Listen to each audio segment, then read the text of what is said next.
Ano ang tunay na kaibigan? Pinalalabas niya ang magaganda mong katangian. Yung laging nandyan para sa'yo, kahit sa kagipitan. Sabi sa Kawikaan 18:24, mas malapit pa sila kaysa sa isang kapatid. Yan ang tunay na kaibigan. Mahirap makakita ng ganyang kaibigan. At kung ang laging nasa isip mo magustuhan ka ng lahat, baka kung sino-sinong maging kaibigan mo. Kaya paano ka pipili ng kaibigan? Sabi nga, don't judge a book by its cover. Tumingin ka sa pagkatao niya. Yung mapagkakatiwalaan. Yung marunong magpatawad. Imbis na magalit, nililimot niya ang pagkakamali. Tandaan, di baling isa lang ang kaibigan mo, basta tunay, kaysa marami nga, fake naman. Para makakita ka ng tunay na kaibigan, kailangan mong maghanap.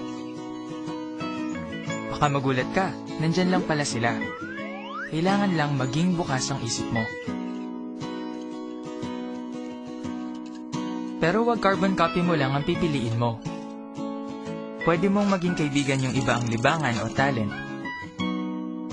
Pwedeng mas matanda o mas bata kaysa sayo. Iba ang background o kultura. Ang dami mong pwedeng maging kaibigan.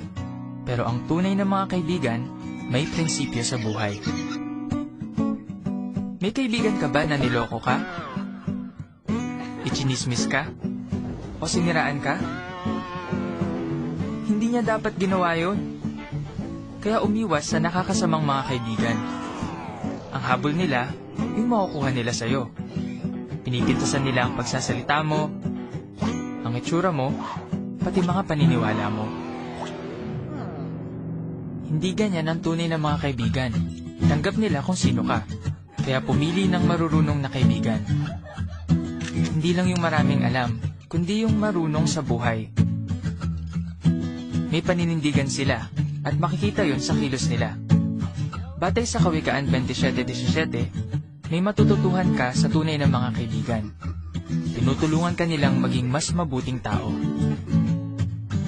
Paano ka magkakaroon ng ganong kaibigan? Huwag mong asahan na sila ang unang makikipagkaibigan. Ikaw ang mauna. Gawin ang unang hakbang. Makipag-usap ka. Oops, kailangan mo nga magsalita. Pero hindi puro tungkol sa sarili mo. Tanungin mo sila. At makinig ka. Makinig na mabuti. Pakikinig ang isa sa pinakamagandang regalong maibibigay mo sa iyong kaibigan. Ano pang gagawin mo? Kailangan mong magsikap. Oo, magsikap. Magsikap ka para lumago ang pagkakaibigan nyo. Maging kaibigan na tapat. Hindi nagkikimkim ng galit. Hindi nang iiwan. Kahit sa kagipitan.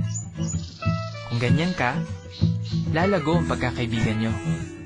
Sabi sa Filipos 2:4, itoon ang mata hindi lang sa sarili, kundi sa kapakanan din ng iba.